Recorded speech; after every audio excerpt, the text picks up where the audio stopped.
Mas, pessoal, como eu sempre digo, não tenho resposta para nenhuma pergunta que vocês fizeram aqui. Vocês se ferrem para construir resposta. Eu só tenho minha pequena opinião, minha merreca de opinião. Né? Então não tenho resposta mesmo. São temas muito complicados, cada um aí tem que ir construindo individual e coletivamente as suas respostas. Não tem solução simples. Um filósofo que saiu daqui, do Citaem, um sujeito chamado Nivaldo Santana, costumava dizer assim: para todo problema simples tem uma resposta simples, geralmente errada. Geralmente errada. Para todo problema, ele fala assim, para todo problema complexo existe uma resposta simples, geralmente errada. Realmente, problema complexo só tem resposta complexa. Então, eu só vou dar minha opinião aqui, vocês se virem para construir a opinião de cada um. E vou pegar pela ordem.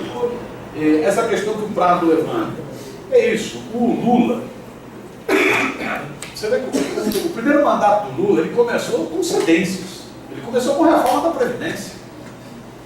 Fernando Henrique tinha feito a reforma da Previdência no setor privado, ele veio no público. Ele indicou esse que está indo de novo no governo, Levi. Levi não, desculpa, o Meirelles, não é isso? Ele, tudo que tinha de maior enfrentamento, ele evitou. Inclusive com a mídia, ele recuou muito diante da mídia. O que tinha no programa que o elegeu em 2002, ele negou, sobre democratização da comunicação. E achava que com isso ia acalmar a elite, ia acalmar o Deus mercado, ia governar com tranquilidade. O que ocorreu? A elite, na primeira oportunidade, que foi a história do mensalão, veio para cima. O objetivo da elite não era combater corrupção, porque ela é corrupta. O objetivo era pegar um flanco para destruir. Então, pegar e destruir o núcleo central do governo. Porque alguém pode dizer assim, não, mas a burguesia não conseguiu o seu objetivo com o Lula. Conseguiu. Ela não conseguiu o programa máximo, que era derrotar o Lula. Mas ela conseguiu o programa mínimo. Ela manchou a imagem do PT como partido ético, que foi um dos motivos de nascimento do PT, era a ética, até tinha um lado meio denista nessa formulação, manchou, não é isso? E pegou o núcleo principal do PT, começado do Dirceu, que foi o grande estrategista da vitória eleitoral, né? Destruiu o núcleo principal do PT. Alguns falam, mas por que ele escolheu a Dilma? O núcleo principal do PT está morto. A mídia conseguiu o seu objetivo. A direita conseguiu o seu objetivo. Qual foi a atitude do Lula nessa crise? Eu lembro uma vez, uma conversa ampla com ele, e ele disse, bicho, nesse negócio do mensalão eu vi quem eram os meus amigos. Tem gente que está fugindo de tirar foto comigo. Tem gente... Nessa ocasião foi uma reunião até do PCdoB, ele falou, quem não foi do PCdoB? O PCdoB tira foto comigo, mas tem gente do PT que está fugindo de tirar foto comigo. Olha a situação que eu cheguei. Ele estava puto da vida. Só que o Lula, ele tinha duas características que são fundamentais. O Lula tem um espírito de classe. Bicho, ele tem aquela sensibilidade de classe. E a outra coisa é isso, ele é ousado quando ele quer. Ele é ousado, ele não é um tecnocrata. O tecnocrata é frio. A Dilma é fria, o Lula é quente. Com o espírito de classe e essa ousadia, o Lula foi para as cabeças. O que ele começa?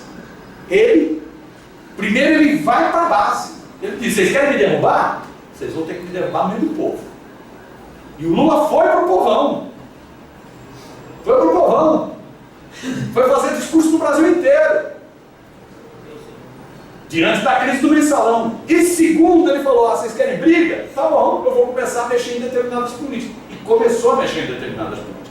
Principalmente com políticas sociais de aquecimento de mercado interno. E isso fez com que a economia desse uma crescida, mas era outro momento da crise do capitalismo. Naquela ocasião isso era possível, hoje já não é. E isso fez com que ele tivesse força para se reeleger, que não foi uma reeleição simples em 2006, mas terminar o segundo mandato dele com popularidade de 83%, com a economia crescendo 7,5% e conseguindo eleger uma sucessora. Mulher, nunca na história desse país. É o que ele diz, mais vitória do que ser reeleito é fazer o sucessor. Ele fez. Ele fez. Então o cara mostrou muita força, ele mostrou muita sensibilidade de classe e ousadia política naquele momento. Ele era para ter sido derrubado naquele momento. Ele deu a volta por cima. Deu a volta por cima. Qual é o problema? O problema é que a crise do capitalismo, que foi contida, os efeitos da crise do capitalismo no Brasil foram contidos por várias medidas que na economia se chama de keynesianas, né? Do Keynes, anticíclicas. Várias medidas. Que é o quê? Desonera vários setores de impostos para poder bombar a economia. Controla determinados preços administrados, tipo energia elétrica, petróleo, que é para poder segurar o baque da economia. Cria maiores políticas de subsídio bancário público, porque você tem bancos públicos fortes, que é para poder aquecer a economia. Só que todas as medidas cobram um preço. Se a crise se prolonga demais, todas essas medidas mexem no caixa do governo. Você desonerou, significa que você está recebendo menos. Desonerou 56 setores da economia. Você subsidiou o preço, significa que está recebendo menos. Você aumentou o subsídio, significa que está gastando mais. Tudo isso foi fundamental para segurar a crise, que começou em 2008. Mas evidentemente que se a crise se prolongasse, essas medidas iam chegar a um momento que iam dar problema fiscal. Como que era um problema fiscal? Deram problema fiscal. A Dilma assume exatamente aí. Ela assume, a mulher deu azar. Ela assume exatamente nesse período, que a crise se prolonga. 2008, 2009, 2010, 2011, 2012, aí pronto, está um problema de Estado mesmo, porque você desonerou 56 setores, administrou preço, deu subsídio, tudo para segurar a crise. Chega uma hora que não dá mais. Por isso que vem o discurso da austeridade fiscal. Por isso que vem o Levi no segundo mandato. Então ela entra nessa política de desgaste, não sei se eu estou sabendo me explicar. E isso coincide com 2013. 2013, eu acho que tem muitas avaliações de julho de 2013, avaliações que endeusam 2013, que não dá para endeusar, e avaliações que demonizam 2013, que também não dá para demonizar. Diz um caboclo, diz um camponês amigo meu, Nicanor, lá de Goiás, o Nicanor costuma brincar o seguinte: bicho, no rio, evite ficar nos extremos. Se você ficar nos extremos, você vai pegar barranqueira. Tente ficar no leito do rio. Tente ficar no leito do rio, porque aí o barquinho flui com mais facilidade. Ficar em extremos é sempre perigoso, sempre leva a uma visão simplista das coisas. 2013 não foi fruto da nossa intenção. 2013 teve a ver com um setor da sociedade brasileira que saiu do mapa da exclusão e que começou a exigir cidadania, simples assim. 30 milhões de pessoas que não comiam passaram a comer. 19 milhões de pessoas que estavam sem trabalho passaram a trabalhar. Essas pessoas exigem mobilidade urbana. Essas pessoas, o tema já não é mais exclusão, é cidadania. Por isso que teve as manifestações de 2013, não veio da nossa cabeça. O MPL, mas o MPL, o Movimento Passe Livre, é uma titica de galinha. Eu conheço os 23 garotos do MPL. É uma titica de galinha. Se reúne na casa de Jesus. Hã? Se reúne na casa de Jesus. Não entendi. Se reúne na casa de Jesus. Ah, não sabe. É uma titica de galinha. Não, se reunia na casa de um petista que hoje é presidente da Câmara. Não é, porque o PT tinha relação com o MPL. Não adianta ficar endeusando ou satanizando o MPL também. É uma molecada, um moleque inclusive que um dos líderes do MPL foi secretário de transporte da Erundina. É um dos grandes conhecedores de mobilidade urbana no mundo, um dos cientistas mais respeitados no mundo em mobilidade urbana, Gregory. Outro moleque é assessor da deputada do PCdoB em Santa Catarina. Foi outro líder, fundador do MPL. O MPL é uma titica. É uma titica que tem uma pauta, que é transporte. Se não fosse essa mudança do quadro econômico-social no Brasil, 19 milhões de pessoas no emprego, 30 milhões de pessoas com acesso, o MPL não teria força. Porque isso gerou uma demanda de cidadania. Por isso que atraiu tanta gente para a rua. Mas o que atraiu tanta gente para a rua mesmo? Foi a repressão do Alckmin. Só a repressão do Alckmin que levou tanta gente para a rua. E o que atraiu ainda mais gente para a rua? Foi quando a mídia mudou de postura. A mídia, companheiros, a gente costuma dizer que a mídia, diante da luta dos trabalhadores, tem 2 comportamentos, não é isso? Está errado, a mídia tem 3, sempre teve.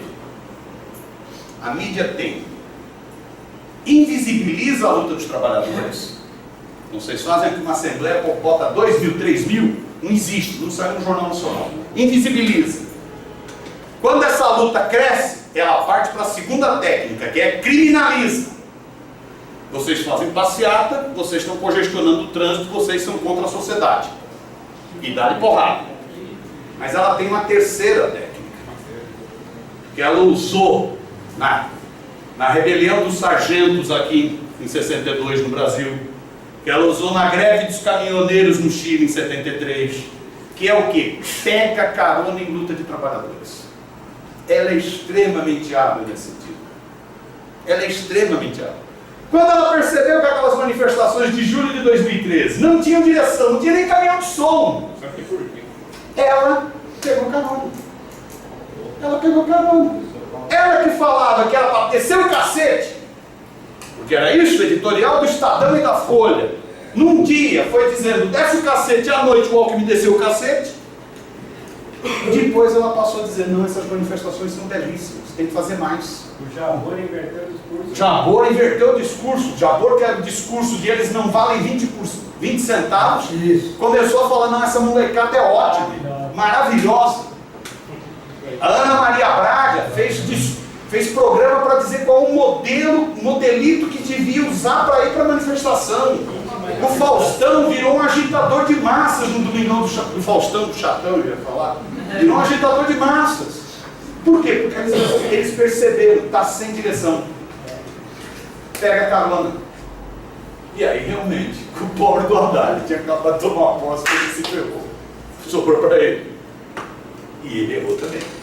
Se não fosse mais esperto naquela ocasião, ele teria dado a volta por cima. Ainda passa o ridículo de dar uma entrevista junto com o Alckmin, deixando o Alckmin ser o patrono. Errou também. Mentalidade de USP. Acha que está no Olimpo. Acha que está no Olimpo. Mas foi isso, foi fruto daquele momento.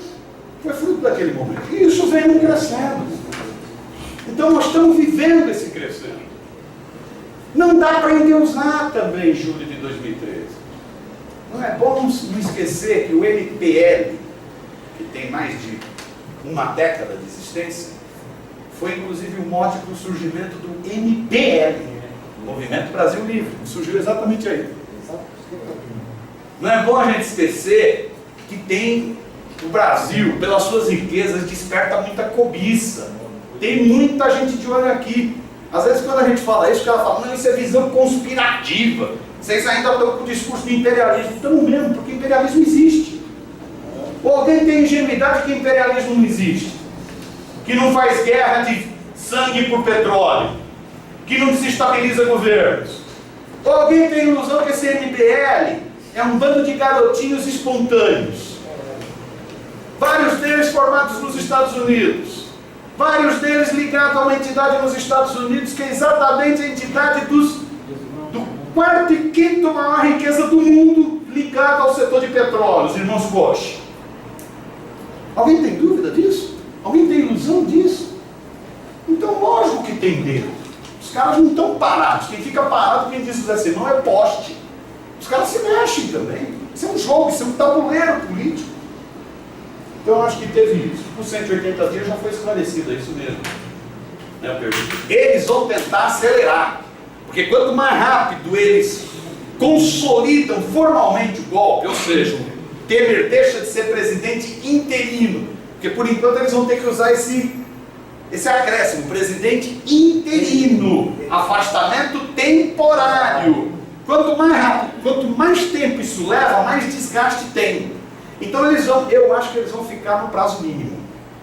Agora isso vai depender da rua. Isso vai depender da rua. Nós temos essa componente rua que vai ter muito peso no cenário atual. Muito peso.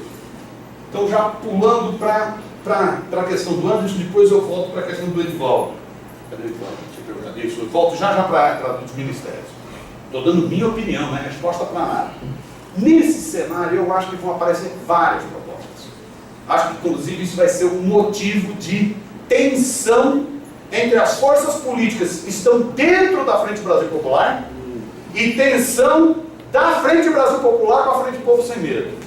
O que eu acho que a gente devia fazer para não, como foi dito aqui, a gente não pode só contar com os erros deles, tem que contar com os nossos acertos. O que eu acho que nós devíamos evitar nesse momento é discurso sectário. O que a gente devia evitar nesse momento é ficar demarcando posição. O que a gente devia evitar nesse momento é ficar torrando um saco do outro, xingando um ou outro. Tem que ter calma, muita calma nessa hora, porque o cenário é muito tenso. Se alguém me disser que tem as respostas precisas para o que vai vir depois, é um charlatão, porque ninguém tem resposta precisa. Ciência humana não é ciência exata, nem a ciência exata é exata. Nem a ciência exata é exata, quanto mais a humana. Nós estamos mexendo com pessoas, classes. Marxismo não é ciência exata. Eu fico impressionado que às vezes alguns confundem marxismo com positivismo. Marxismo não é ciência exata, tem que ter calma na análise. Então evitar de ficar arrotando sapiência. Evitar de achar que está com a opinião já consolidada. Não está nada, bicho. Isso aqui é uma grande turbulência.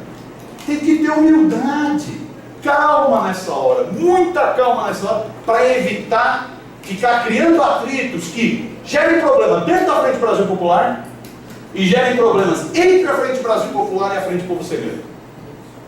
Se a gente conseguir fazer esse exercício, a gente não está contando só com o erro deles, está contando com os nossos acertos.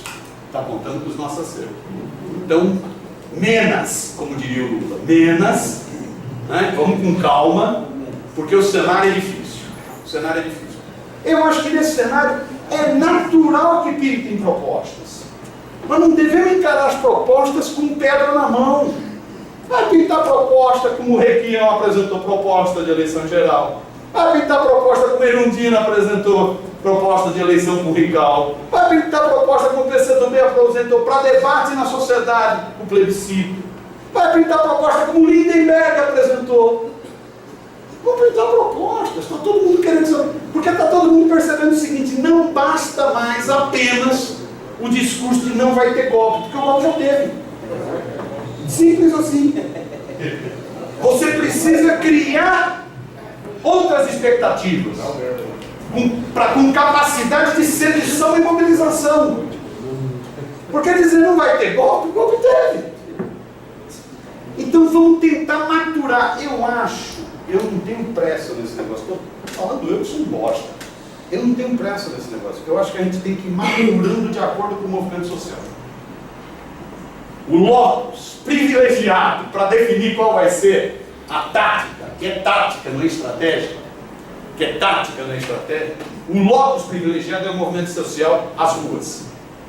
As ruas, porque vão começar a aparecer contradições. Quer ver uma contradição? Vocês leram a fala do Joaquim Barbosa hoje? Direta já. Sabe que ele pode daqui a pouco desembarcar? Já vou falar dos ministérios. O Solidariedade do Paulinho está puto da vida, porque foi chutado do ministério. Pode ser que não pode. Foi tão solidário levou. Mas pode ser que mude. Esse negócio. Mas vejam só, então nós vamos ter, tem muitas peças em jogo, no campo deles e no nosso. Por isso que eu acho que tem que ir com calma. Paciência. O nosso maior esforço, eu acho que o que a gente devia ter como objetivo principal é garantir a unidade na diversidade.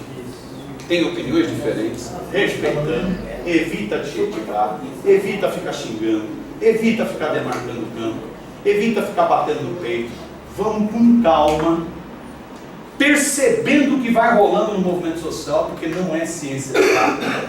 Nós temos que ver o que vai brotando da rua, da comparação deles, inclusive, para ver o que pinta. Pode ser que pinte a ideia, pode ser que pinte a ideia de eleições gerais.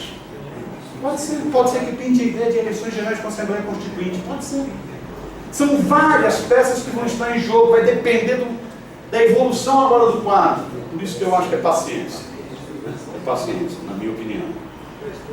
E isso tem a ver com Frente Brasil Popular e Frente Povo Sem Medo. Né? Conseguiu-se a unidade nesse período agora recente, porque a Frente Povo Sem Medo tinha uma leitura, era uma leitura deles, eles podiam estar certos. Frente Povo Sem Medo pega MTST e pega um setor do PSOL, um setor do PCB, pega isso. Eles tinham uma leitura que não havia risco de golpe. A vida mostrou que havia risco de golpe. Tanto é que o golpe foi consumado. Isso é que fez a fusão. Nesse sentido, tem que destacar o papel desse menino, que é um moleque. Moleque no bom sentido, né? Jovem, Guilherme Boulos. Mostrou sagacidade, mostrou habilidade. Né? Outros na frente do Povo Sem Medo não teriam essa postura. Teve. Por isso que eu acho que a gente tem que preservar. Esse é o ouro. Isso é o que a gente construiu de mais bonito nesses últimos meses. E é isso que nós temos que preservar, na minha opinião. Isso é estratégia, não é tática. Isso é estratégia. Porque até isso pode dar outros frutos. Outros frutos do ponto de vista de futuro. Minha opinião. E a questão que o Edivaldo levantou dos ministérios. É isso, eles estão com dificuldade. O Ministério de Notáveis do Temer vai virar motivo de galhofa. Até a Folha hoje já está gozando, a Folha já está dando uma mijadinha em cima. Porque o Ministério de Notáveis do Temer é um Ministério de Notáveis Corruptos. Notáveis corruptos, 7. 7. Que beleza de notáveis. 7. Mas o problema não está só aí. Além dos fichas sujas, dos corruptos, que é a turma do Temer, é o entorno do Temer, o Requião já está chutando bola, o Requião está se divertindo. O Requião já está chutando bola. Além do entorno do Temer, Padilha, ético, Gedel da Bahia, ético, Moreira Franco, etiquíssimo, esse é etiquíssimo. Quem que falou? Gil Carlos. Não, quem falou do Moreira Franco fala. Já viu? Hã? Não, teve um cara do PMDB mesmo que falou o seguinte: Moreira Franco, quando ele está próximo, tira a chave do cofre. Tira a chave do cofre. Isso é um cara do PMDB que falou. Foi Eduardo Cunha que falou isso. Isso, Eduardo Cunha, tira a chave. Que é um cara que entende da chave.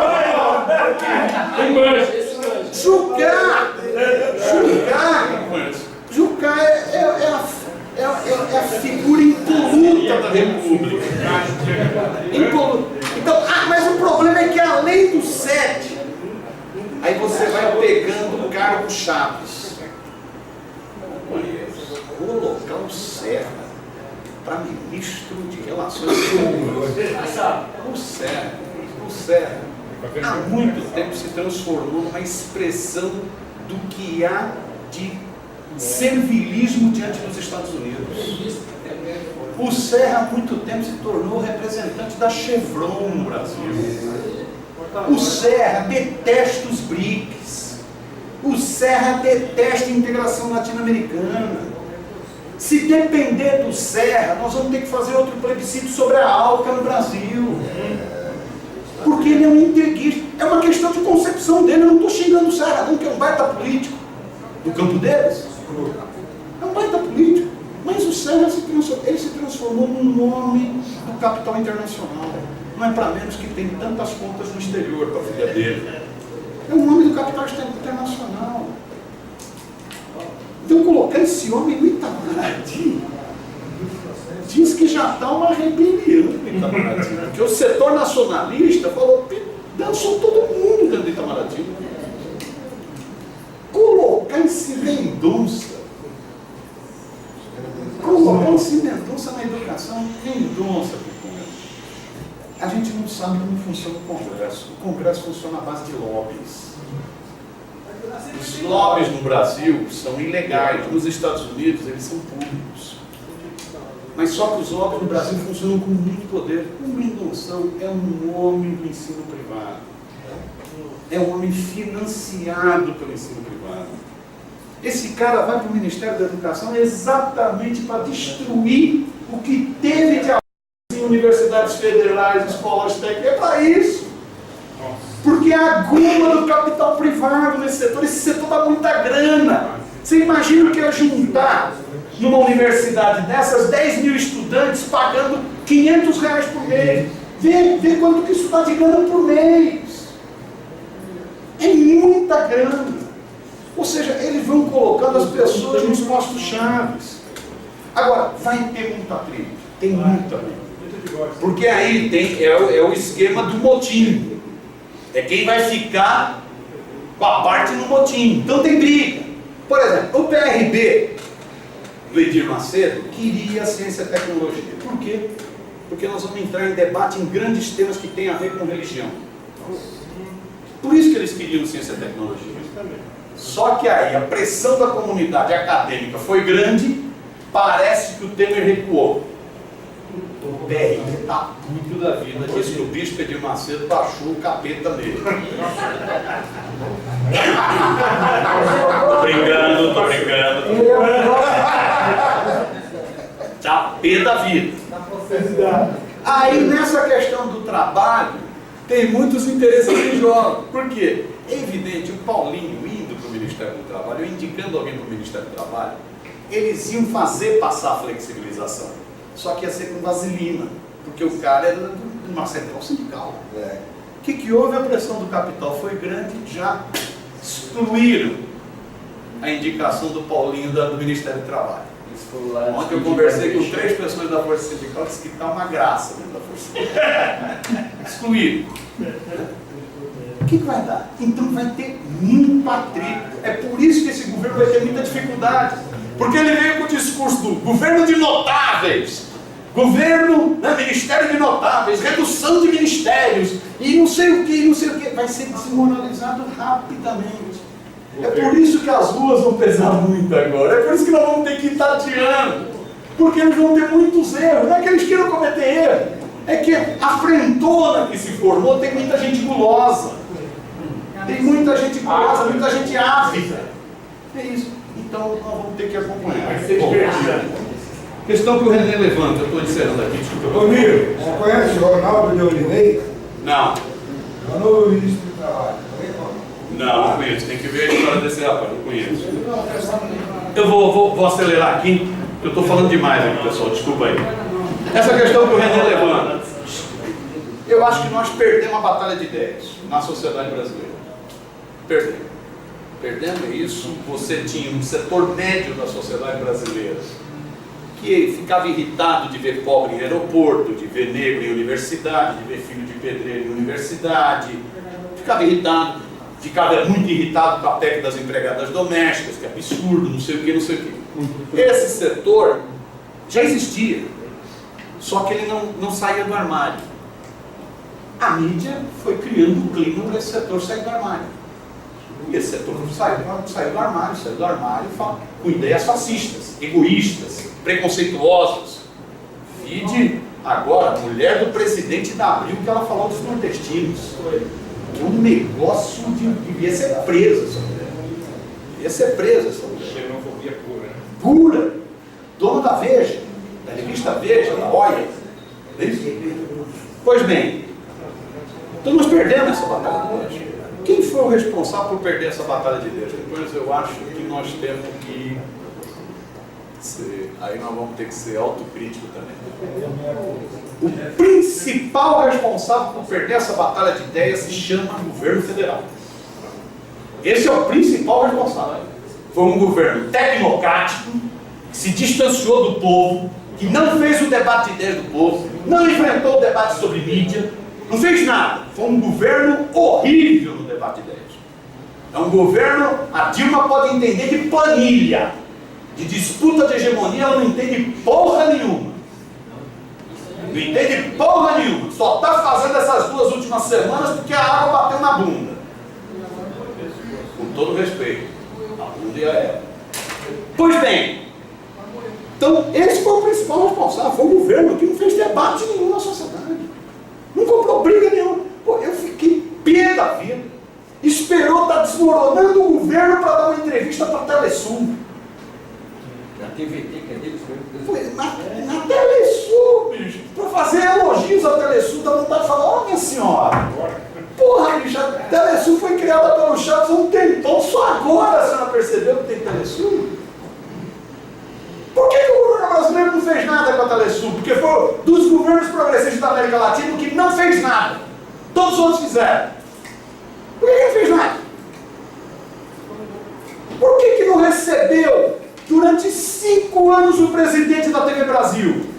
O cara é presidente da TV Brasil, nunca sentou ao lado da Dilma. Você te matar, bicho. Pediu, está pagando os pecados. Porque não fez o debate de ideias na sociedade. E aí nós perdemos. Porque é só apanha, só apanha, só apanha, só apanha, só recua, só recua, só recua. Perdemos. Agora eu acho que nós também temos culpa, cara. Nós também temos culpa. Nós também, talvez a gente tenha. Como a gente estava no governo, isso? Como estava tendo, inclusive, algumas conquistas sociais, como nós estávamos tendo reajuste de salário sempre acima da inflação, como gerou emprego, eu acho que nós deixamos de fazer política para só travar a luta econômica corporativa. Eu posso estar enganado, mas eu acho que a gente deixou de fazer debate político. A gente via as pessoas, deixa eu falar. Tá tudo bem? E vamos continuando, está tendo negociação, estamos tendo direitos, estamos conquistando, e não fazíamos, nós nos acovardamos diante do debate político. Nós nos encolhemos, as pessoas te desafiavam, falavam, é tudo corrupto, você ficava quieto.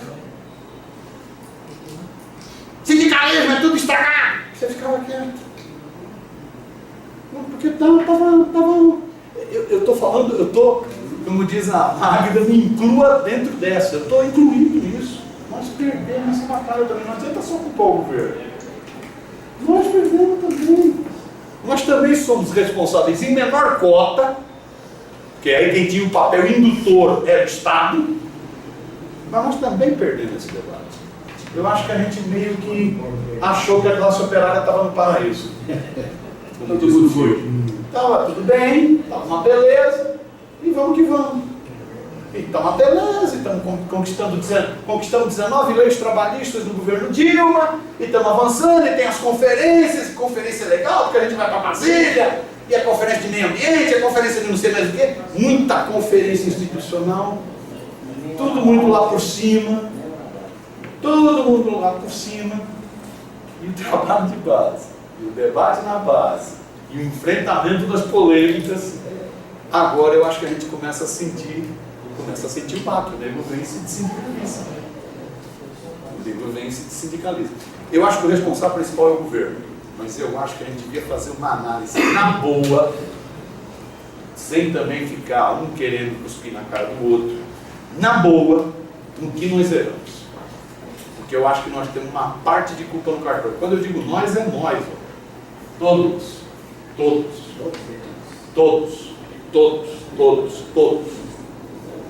Ninguém tira fora da reta. Todos. Eu acho que é um problema que nós tivemos nesse momento.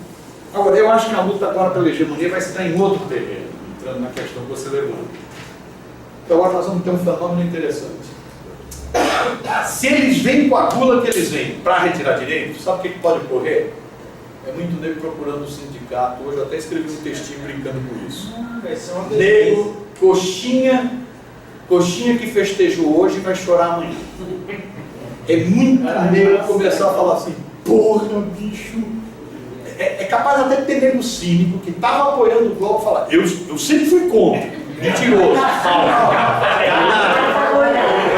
Vai ter nego que vai tentar esconder.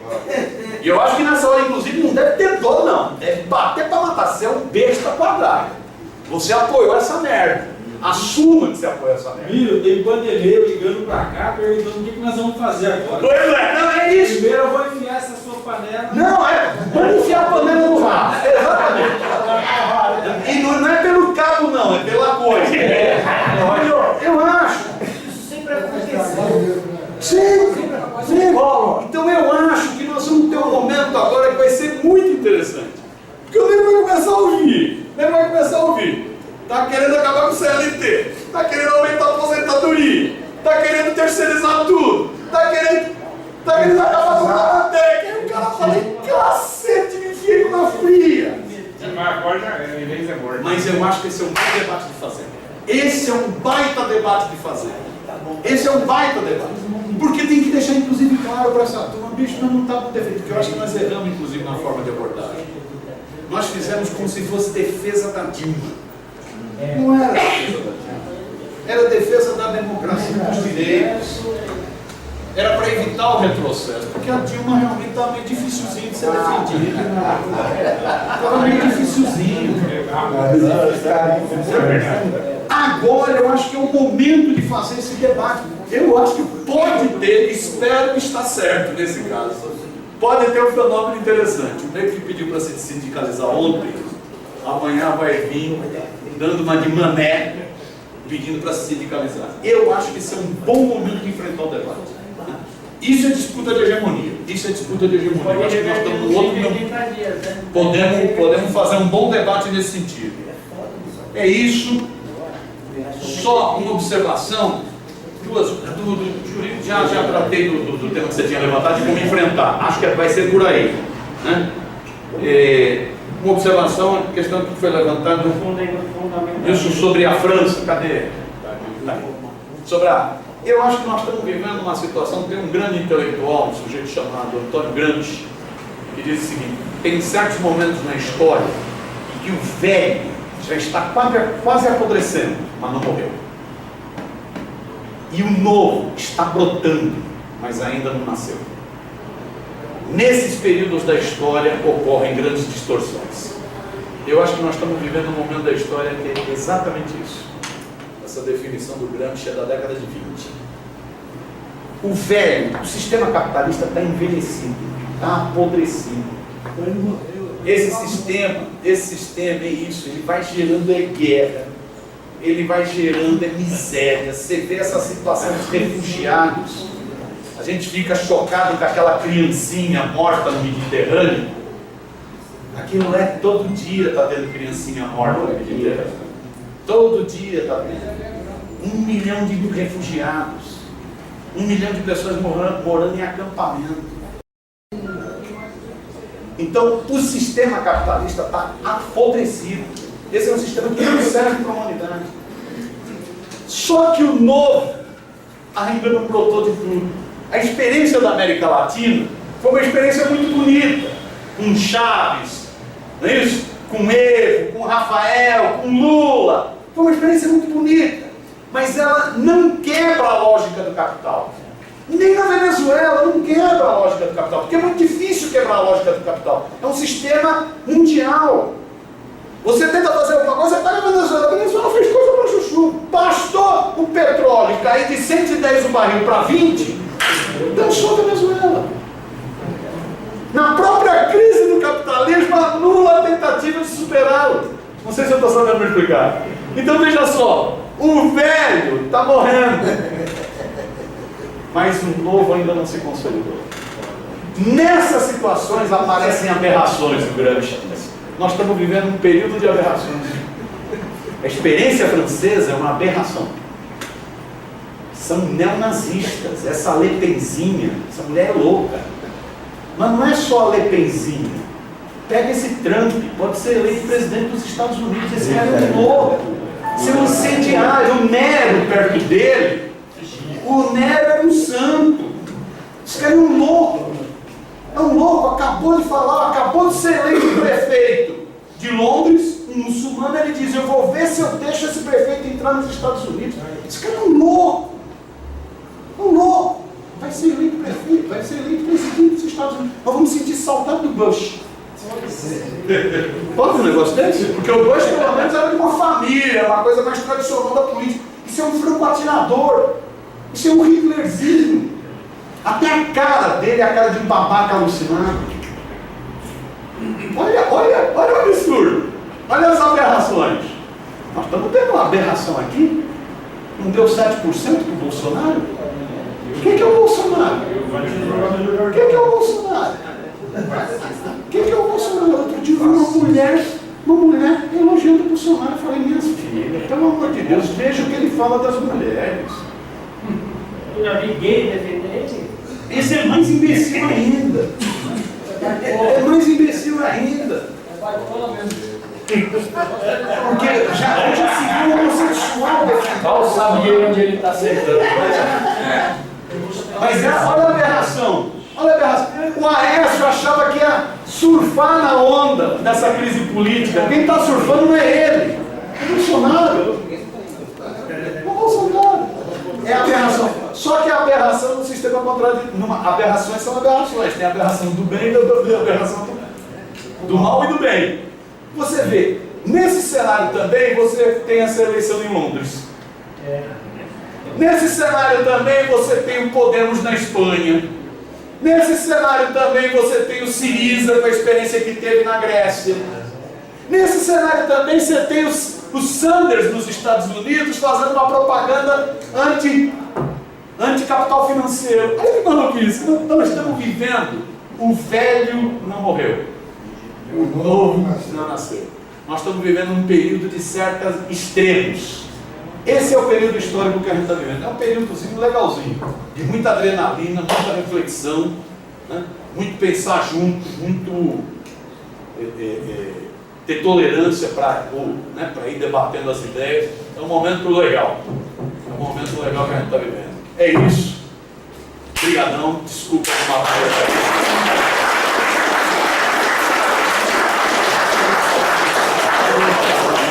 Quem quiser comprar o livro tem aqui ainda. Eu terminei, né? Vocês vão continuar. Vou continuar. Agradeço aí a presença. Eu falo em texto. Agradeço a presença. Olá, gente. Só para Desculpa aí. Não, imagina. Agradece. A casa é nossa. Já sempre bem. E a luta continua.